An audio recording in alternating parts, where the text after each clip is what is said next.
That is a fat ass pigeon. So big. Hello, I just fat shamed that pigeon. And it's day 6 in Paris. And I'm starting the day at the Luxembourg Garden. So large, and when I was here I was just so happy. You can play or imagine in your head, but I was listening to The Girl from Ipanema.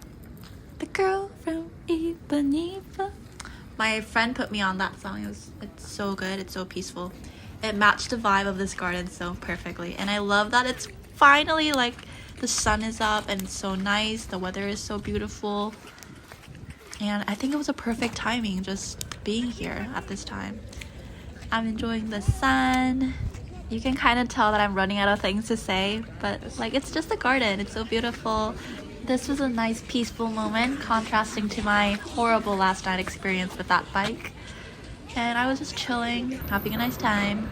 And now I'm just heading to the Pantheon. And near the Pantheon, there was this building called Library, and it seemed interesting, so I wanted to go in. But the lady standing in front of it was like, oh, you can't be here. So I had to just give up and go to the Pantheon as planned. Oh, whatever. Walking in, like just like any other French building I've been in, it was so large and grand. Something about it seems so important, and a lot of like huge paintings and gold-plated stuff and like religious drawings. And this is like a miniature version of the Pantheon, which is very cool.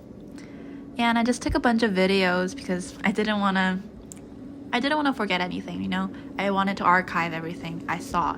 And this especially sparked my interest because it was about Joan of Arc, and it was about like how in difficult times when French people didn't have enough faith because they just lost a war, they drew this like female empowerment figure to make people feel more cheered up, you know, I guess. I know that was like a horrible explanation, but mind you, I read that short writing like a week ago, honestly like a week ago, and I'm just remembering it now. And yeah, I'm just going downstairs, and I love these kind of French circle stairs. I guess they're like European circle stairs, or like these old stairs that you have to go in round in circles. They're so cute and I love it.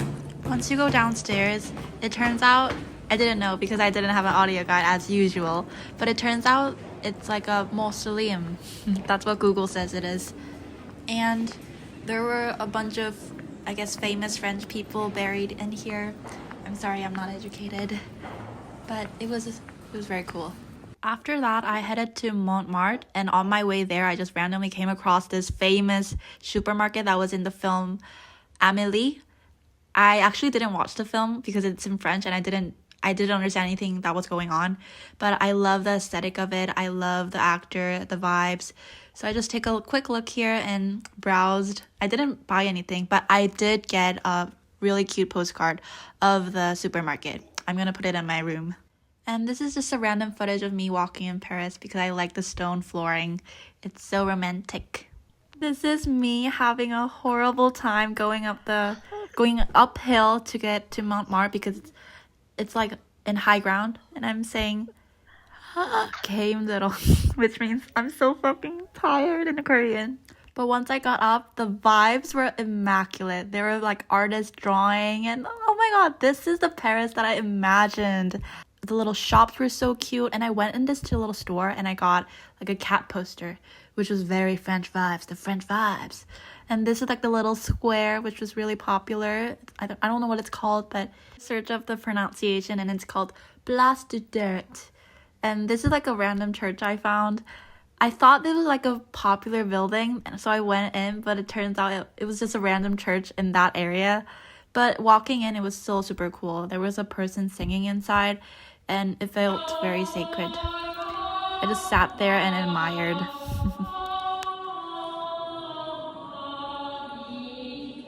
And here I just saw a mountain of candies, and I wanted to record it. Now I'm finally going to Montmartre. I honestly was lost because I didn't know where to go, but I made it finally, and this was like the most iconic part. I would say like top 3 moments in my trip to Paris. The sun was setting and there was a lot of people standing here, so you can't see the view very well, but I get a better view later on. Like, see, I have the best view. I would say this was the second most beautiful view, just under seeing the view of Paris and Eiffel Tower. And again, amazing timing. There was this guy singing and performing, and oh my god, free performance. I love it. And the view, oh my god, I love it. The sun is setting, the sky is so beautiful, and the Paris is so beautiful. I was so overwhelmed. The only thing is that I didn't know the song that he was singing, so I couldn't sing along, but I love the vibes anyway.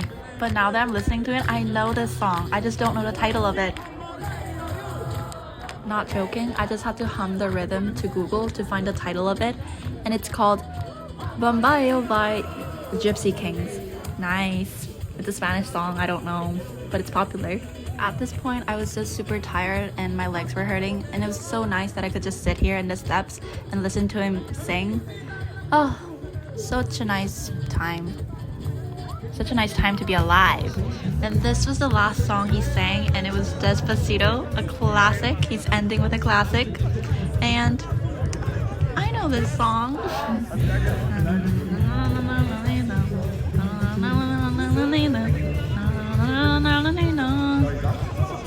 Despacito. I'm sorry, that's the only thing I know. Despacito.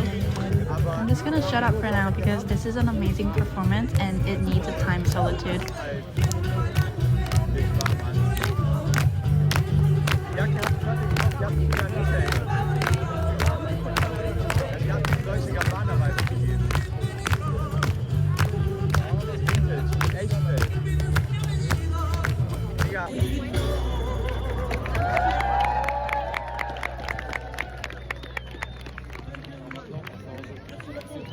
After seeing that, I was walking downhill and I saw the Eiffel Tower. Oh my god, the views, the colors, the color palette, and the slightly fogginess and the pastel colors. I'm telling you, this was my favorite, my number one view in Paris. I was dying. I was staring at this for 10 minutes straight. And now I'm making my way to Moulin Rouge. Moulin Rouge. I need to get the R accent right. Anyway, this is like a theater for like performances, but obviously they're too expensive for me to watch them, so I was just skimming around in the building because the building itself is beautiful. There's supposed to be another building attached to it in the right, but I guess it's in construction. And now I'm back in my hostel, and I just recorded this because I feel like I was too lazy to organize stuff into my locker rooms, so I just put everything in my bed and put the curtains up so nobody can see it.